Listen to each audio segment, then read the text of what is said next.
Halo semuanya, selamat datang kembali di video saya kepada Bapak Agus dan juga teman-teman semuanya. Dalam video kali ini, saya, Niputu Anaviswari dengan NPM 6204023 dari kelas D4 Logistik Bisnis 4A akan menjelaskan terkait dengan Green Purchasing dan penerapannya di salah satu perusahaan furnitur terbesar, yaitu IKEA.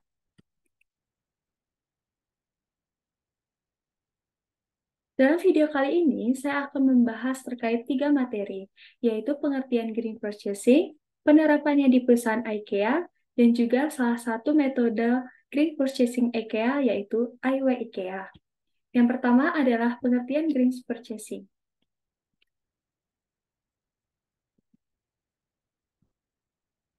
Jadi, menurut Lodge dan Thompson tahun 2011, green purchasing merupakan proses integrasi lingkungan ke dalam aktivitas pembelian, mulai dari kebijakan, program, dan tindakannya. Jadi, mempunyai dampak yang lebih kecil atau berkurang terhadap kesehatan manusia serta lingkungan. Terdapat tiga manfaat penerapan green purchasing, yaitu yang pertama adalah manfaat lingkungan. Manfaat lingkungan tersebut merupakan salah satu penyelesaian terhadap masalah lingkungan, perubahan iklim, penggunaan bahan primer yang tidak ekonomis sumber daya, penggundulan hutan, polusi udara, air, dan tanah, sehingga dapat mengurangi dampak negatif terhadap lingkungan. Manfaat selanjutnya adalah manfaat sosial dan juga kesehatan. Green purchasing dapat meningkatkan layanan terhadap masyarakat dengan peningkatan kualitas hidup. Hal ini dilakukan dengan cara mengurangi penggunaan bahan kimia yang terdapat dalam produk rumah tangga serta inovasi bahan bangunan yang lebih aman.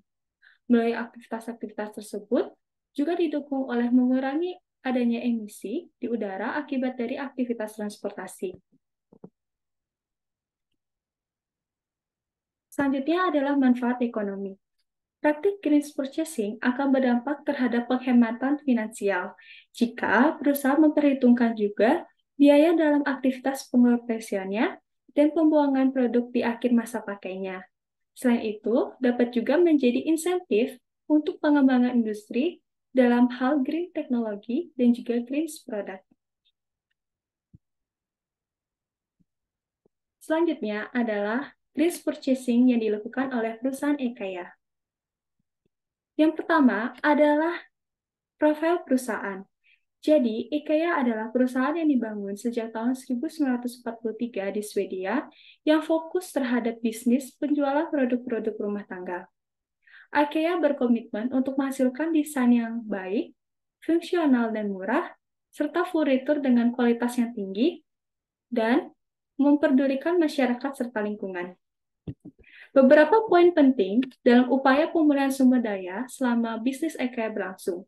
Yang pertama, IKEA hanya menggunakan bahan baku terbarukan atau daur ulang secara bertanggung jawab dalam penawaran bisnis dengan supplier. Yang kedua, IKEA memastikan bahwa seluruh kegiatan bisnis dapat memberikan dampak positif terhadap sumber daya, melindungi ekosistem, dan juga meningkatkan keanekaragaman hayati. Dan terakhir, IKEA akan terus menjamin dan mengembangkan standar pengadaan atau purchasing yang bertanggung jawab terhadap lingkungan, sosial, dan juga kesejahteraan hewan.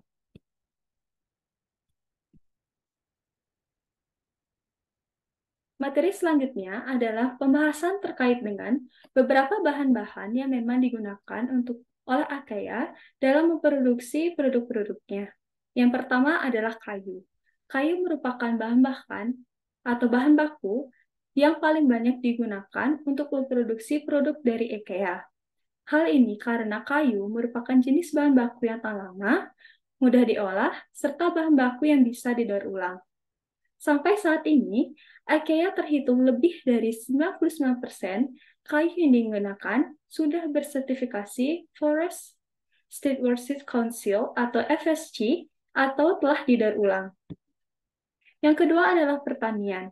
Aktivitas pertanian yang intensif juga berdampak terhadap fenomena deforestasi, kelangkaan air, hilangnya keanekaragaman hayati, penipisan tanah, serta meningginya tingkat emisi gas rumah kaca. Oleh karena itu, sejak tahun 2015, IKEA sudah tidak menggunakan kapas konvensional dan menggantinya dengan kapas yang bersumber dari bahan baku yang berkelanjutan dan kapas daur ulang.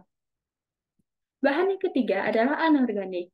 Bahan anorganik meliputi mineral yang digunakan selama produksi logam, kaca, keramik, bahan kimia, dan komponen elektronik. Namun untuk saat ini, IKEA belum memiliki alternatif pengganti untuk bahan-bahan tersebut, dan juga belum memiliki teknologi yang mendukung daur ulang dari bahan-bahan tersebut. Dan terakhir, bahan daur ulang.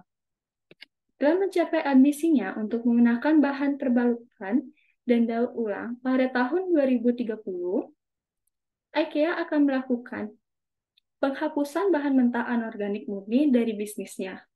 Contohnya, pada tahun 2020, IKEA berhasil menggunakan 90% bahan daur ulang untuk produk tekstil yang berasal dari bahan polyester.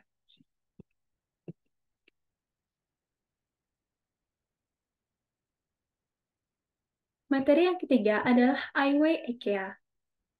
Jadi, IKEA memiliki kebijakan terkait dengan pelaksanaan green purchasing pada bisnisnya. Hal ini diatur dalam iWay IKEA. Jadi, iWay IKEA merupakan kode etik yang dipersyaratkan kepada supplier yang akan memasok bahan-bahan ke IKEA. Tujuan utama dari iWay adalah untuk terus mengembangkan kerangka kerja dengan pemasok yang lebih kolektif, mencapai aktivitas pengadaan yang bertanggung jawab terhadap rantai yang berkelanjutan. Persyaratan iWay memiliki 4 tangga langkah, yaitu iWay Mass, iWay Basic, iWay Advanced, dan iWay Excellent. Dalam prinsip iWay ini terdiri dari 10 hal yang mencerminkan sudut pandang IKEA terhadap masalah lingkungan dan sosial, yaitu yang pertama adalah prinsip iWay didukung oleh rutinitas yang efektif dan dialog terbuka. Yang kedua, bisnis dijalankan secara sah dan penuh integritas. Yang ketiga, anak-anak dilindungi dan kesempatan untuk bekerja, belajar, hidup, dan keluarga yang tinggalnya. Yang keempat, hak-hak dasar buruh dihormati. Yang kelima, pekerja mempunyai waktu istirahat kerja, dibayar secara bertanggung jawab, dan mempunyai kesempatan untuk mengembangkan kompetensi. Yang keenam, kesehatan dan keselamatan pekerja terlindungi.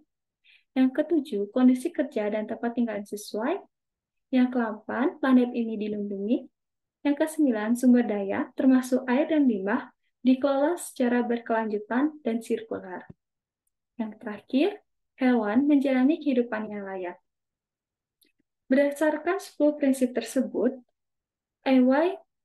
IKEA akan berkomitmen bersama dengan supplier untuk menghasilkan bahan baku maupun teknologi terbarukan untuk menyuplai bahan-bahan ke IKEA. Persyaratan iWay ini tidak hanya terfokus terhadap persyaratan, tetapi juga fokus terhadap hasil yang ingin dicapai oleh pemasok selama menerapkannya, sehingga IKEA dapat memberdayakan pemasok dan penyedia layanan untuk mengambil kepemilikan dalam penerapan iWay di dalam operasi bisnis mereka.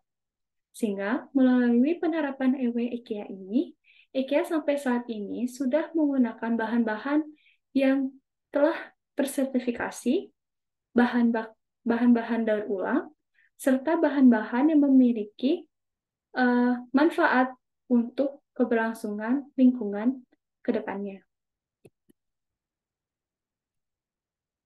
Sekian penjelasan saya terkait dengan green purchasing dan penerapannya di IKEA. Untuk video-video selanjutnya akan di-upload melalui channel YouTube ini, jadi jangan lupa untuk di-subscribe dan juga di-like video ini. Terima kasih.